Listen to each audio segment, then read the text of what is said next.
What's up, Tiger fans? Welcome back to The Streak Speaking. We are here today with Coach Laura Harper of the women's basketball team after a very successful season that she's had in her first year. There's so much to cover from her career into coaching, so we're going to jump right into that today. Thank you for joining us. Let's start with your college career at the University of Maryland. Obviously, a fantastic career. Your number hangs in the rafters. You win a national championship. As a student athlete yourself, what are some of the biggest lessons that experience taught you? Wow, that's a great question. I think for me, most importantly, resilience is the only way. Sure. Personally, I tore my Achilles my freshman year, and it was one of the first time I had something devastating happen. So definitely resilience and hard work. Sure. And then you head from that career into the WNBA as a first-round pick, number 10 overall, to Sacramento. And what are the emotions and the things that go with that in watching years of work kind of pay off towards that goal? You know, I think things happened so quickly as college ended and I entered the professional ranks, and I kind of live in a way knowing that I gave my all and I worked as hard as I possibly could. So it only was the next step for something so amazing to happen. Yeah. And then you hit the international professional leagues. And what were some of the places that you went and the motivations behind where you went? Yeah, so played in Turkey my first season, was there a couple years, played in Italy as well, I finished my career in Russia, which at the time that was, the best league with some of my teammates. So I feel as though I graced a lot of Europe in a wonderful way. Sure. And obviously you've bounced around throughout women's basketball as a coach, as a player. What do you think it needs on a public scale to continue its climb of relevance? I think we've seen it in the last couple of years. But what needs to keep the momentum, from your perspective, in your opinion, that kind of would make it effective and a long-term thing in the world of sports? Absolutely. Funding, 100%. We need funding. We need support. We need engagement. And we need coverage so that more and more people are able to watch our game, to support our game, and just to enjoy the quality of basketball that we have. Yeah, and then you obviously end up finishing your playing career and kind of jumping into coaching almost right away. What was that transition kind of like? Like, what turned the light bulb on for you that this was what you were meant to do? For sure. So I played on and off for about 8 years after, 5 professionally, and had 8 knee surgeries. So really dealt with that level of adversity there. And missed going through that. There was a moment of how can I still be as passionate about the game and not get another knee surgery.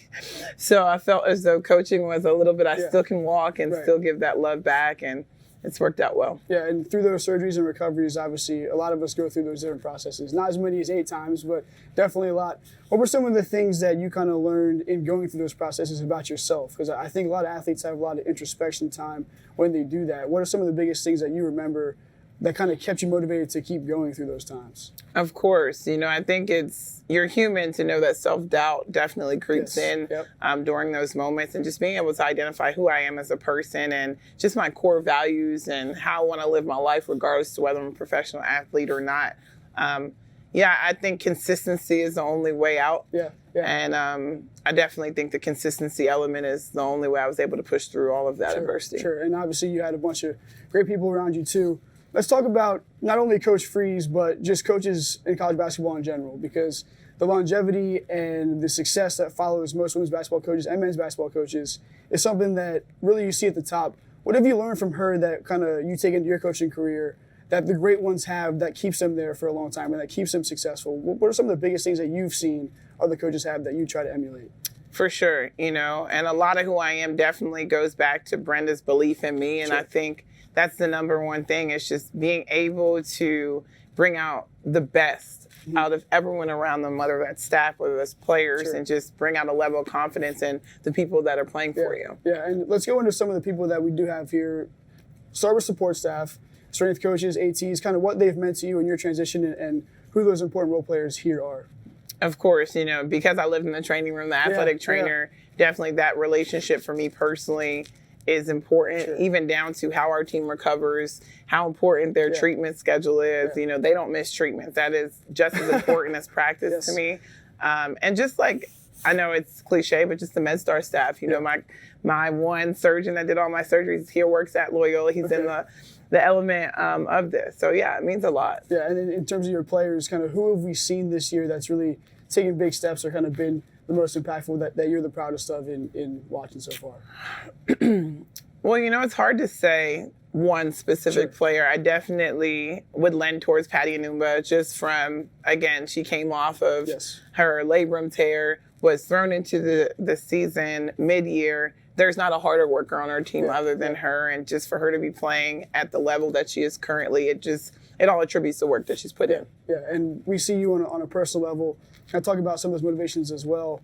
We see on Twitter all the time, you're grateful, you talk about your faith a lot, kind of go into what that means to you, what that's always meant to you, and some other motivations that we might not see, that kind of impacts everything that you do day in and day out. Of course, again, so much of who I was, what the value was in that person as a player. Right. And losing that identity, I felt I did hit rock bottom.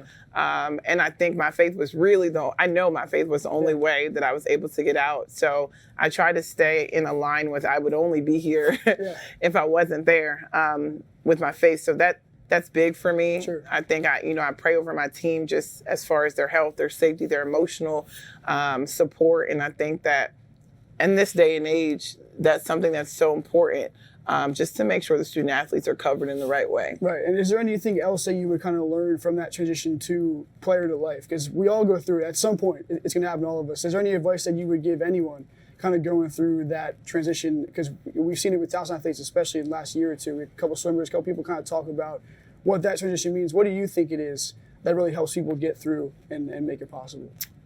I think that's a great question. I also think that it's a process. Yeah. I think there's a series of steps that start preparing you for life after your sport. Sure. There's always going to be life after your sport, even if you go straight into the professional ranks. And to begin having those conversations early, to begin having a value outside, a worth outside of just you as an athlete, I think it's something that us as a coaching staff, as a department, needs to continue to emphasize so that, there is a broader spectrum of who you are. Yep. And we kind of see also, just when you look back and reflect on your career or what basketball has given you in general, what do you think some of the biggest gifts the game itself has given back to you?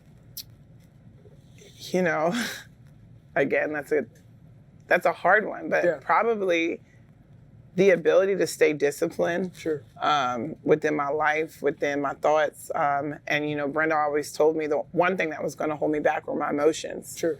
Trying to differentiate between having emotions but not being overly emotional. Right. And I think that's something that's really helped me in making decisions and trying to be a better leader. Yeah. And you obviously have come here, and it's been under a year in your time here, but you've seen so much, experienced so much. What are some of the things that you would take to a player that you're recruiting right now about Towson that you've seen, that you've learned, that would make your recruiting pitch as strong as it is?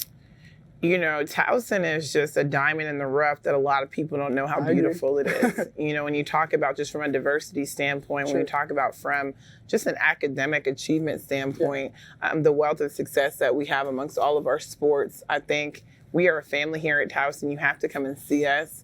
And you see success is sustained across all the sports.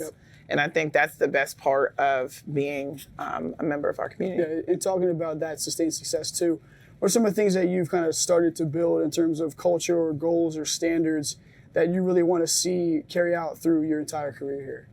I think just really emphasizing the student part of the athlete specifically. So that also goes back to the value outside of sport. So you can see that, and just really putting a precedence on going to class and really liking your major and all those wonderful things. Yeah, and I've heard you talk about focus and discipline a little bit as well, and lessons that you've both learned and kind of brought here, because we interact with your players a lot too. Talk about some of those focus points or some of those things that the players do day to day that kind of make them as successful as they are on the court. Well, we are all works in progress in the focus department. But I think for me personally, trying to be as consistent as I can be so that they can know what to expect. I think a lot of times, I don't know how you felt, but you didn't always know what to expect. You didn't know how your coaches were going to be. You didn't know what practice was going to be like. So I try to intentionally send out practice plans the night before so they can prepare, and just try to be as consistent as I can so that they know what to expect every day. And we see you guys making a run now. There's a lot of preparation, a couple more home games to hit.